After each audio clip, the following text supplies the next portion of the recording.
है फ्रेंड्स, समय के उपयोग का सर्वश्रेष्ठ दूसरा सिद्धांत कहता है आर्थिक लक्ष्य बनाइए। आर्थिक यानी पैसों का लक्ष्य बनाइए। पैसा यानी आपको कितना किस महीने कमाना है, क्यों कमाना है, कहाँ खर्च करने वाले हैं, उसका इन्वेस्टमेंट कैसे करेंगे, ये आपके लक्ष्य पहले से ही तय होने चाहिए। बिना लक्ष्य के आपकी स्वतंत्रता डाउटफुल है, संदिग्ध है। और स्वाभाविक सी बात है, जब आपको पता ही नहीं है कि आपको जाना कहाँ है तो आपके पास ट्रैक नहीं है, रास्ता नहीं है। यदि आपको पता है कि आपको कहाँ जाना है तो वो सारी भीड़ भी आपको रास्ता दे देगी कि ठीक है, आपको पता है कि आपको कहाँ जाना है, तो आपको लक्ष्य पे पहुँचाने के लिए वो भी मदद करेंगे।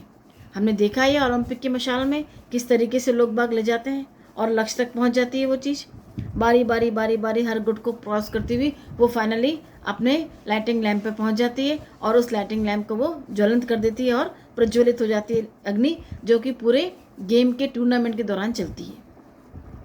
ये भी लक्ष्य निर्धारित होता है फ्रेंड्स, और ठीक ऐसा ही आपका भी लक्ष्य निर्धारित होगा। आपके पास दो टाइप के लक्ष्य होते हैं, एक नॉर्मल लक्ष्य, एक विशिष्ट लक्ष्य। मतलब एक ये कि मैं बहुत कमाऊंगा, बहुत अच्छे से रहूँगा, बहुत बढ़िया बंगला बनाऊंगा, बहुत बढ़िया जीवन जीऊँगा। और दूसरा, मैं हर महीने 5 लाख कमाऊंगा, हर महीने 5 लाख का इन्वेस्टमेंट जो मैं करूँगा, उस पैसे के इन्वेस्टमेंट से जो इंटरेस्ट आएगा उसका मैं कहीं और इन्वेस्टमेंट करूँगा। इसी तरीके से मैं एक बहुत अच्छा घर बनाऊँगा। घर भी कितना, जो भी आपके स्क्वायर फीट की रिक्वायरमेंट है वो आप मन में सोच के रखें कि मुझे वैसा घर चाहिए। विजुअलाइज करें कि आपको घर कैसा चाहिए। फ्रेंड्स, आर्थिक लक्ष्य होना बहुत ज़रूरी है, क्योंकि वो नहीं होगा तो आप ये काम करने की स्थिति या आप ये काम करने में तेज़ी नहीं रहेगी। मान लीजिए आपको पता ही नहीं कि मुझे कितना कमाना है, बस कमाना है, मेरा घर चल जाए उतना, तो आप उतना काम नहीं करेंगे। यदि आपके मन में एक विश्वास है कि नहीं, मुझे इस पर्टिकुलर साल में ये काम करना है, तो आपकी मनोस्थिति या आपका अवचेतन मन भी उसी तरफ काम करेगा।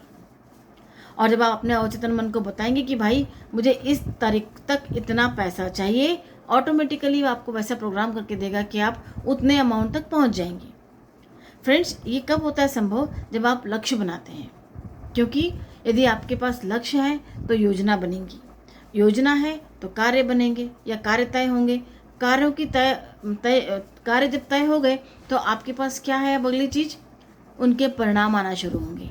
और जब उनके परिणाम आना शुरू होंगे तो बनी बात है कि आपके पास सफलता आना चालू हो जाएगी। कहने का मतलब ये कि लक्ष्यों के साथ साथ ही आपकी सफलता निश्चित या अनिश्चित है। आपके लक्ष्य निश्चित नहीं है, सफलता निश्चित नहीं है। आपके लक्ष्य निश्चित है, सफलता निश्चित है। तो आज से नहीं, अभी से अपने वो सारे लक्ष्यों को एक पेपर पे लिखिए और वो कब तक पूरे होने वाले हैं उसके सामने एक टेंटेटिव डेट डाल दीजिए, और आप उनको पाने के लिए क्या कोशिशें करने वाले हैं ये भी उनके आगे लिख दीजिए।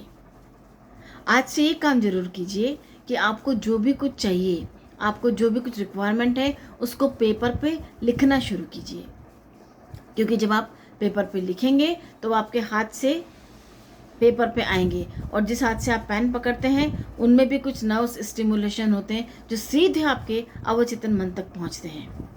तो फ्रेंड्स, जब तक आप लक्ष्य बनाते हैं तब तक अपने दिमाग को बहुत शांत रखिए, और लक्ष्य भी पूरे हैं होने जैसे हों वो तो बनाना ही है, लेकिन लक्ष्य हमेशा थोड़ा सा बड़ा भी रखिएगा। तभी आप उसके प्रति बहुत स्थायी रूप से काम कर पाएंगे, बहुत मन से काम कर पाएंगे, और जितनी जल्दी हो सकेगा वो लक्ष्य आप अचीव कर पाएंगे। ठीक है, तो आपके सभी लक्ष्यों के लिए मैं आपको एडवांस में शुभकामनाएं देती हूँ। कॉन्ग्रेचुलेशंस कि आपने अपने सारे गोल्स को अचीव कर लिया। Thank you so much.